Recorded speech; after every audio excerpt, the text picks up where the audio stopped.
Racing is like it's a family. You're at home, you yell at your brothers and your sisters, and you fight and you do this, you do that. But if somebody outside the family comes in, then all of a sudden you immediately turn on them. And racing was no different. You know, um, Brock Glover was the closest I had to a real friend. But it was hard for him because he was older than me. He introduced me to Yamaha. So the first time I beat him in Tokyo, it was a hard ding. Same thing when Stanton beat me the first time, or Lachine beat me for the first time, and all that. So you realize this is my friend, but they're also taking my money.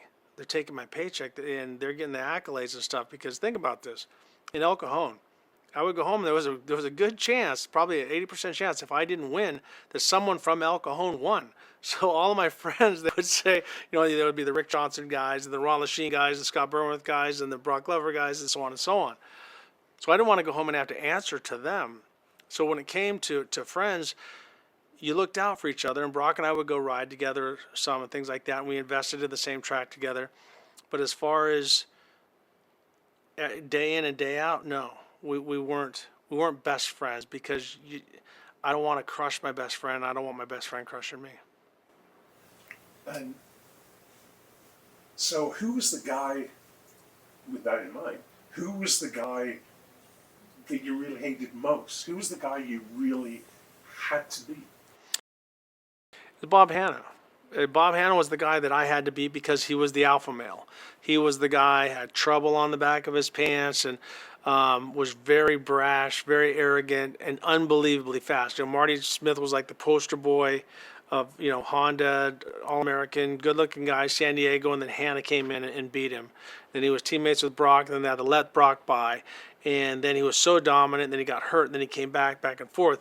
So, and then I had a big run-in with him my very first Supercross in 1981 in Anaheim. He's come.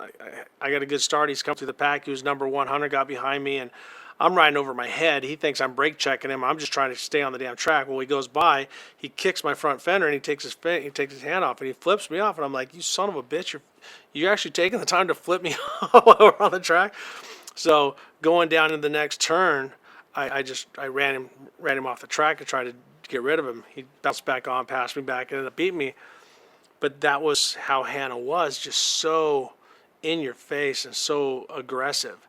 And he was very much, that's why him and Brian got along so well, because it was about him against the world.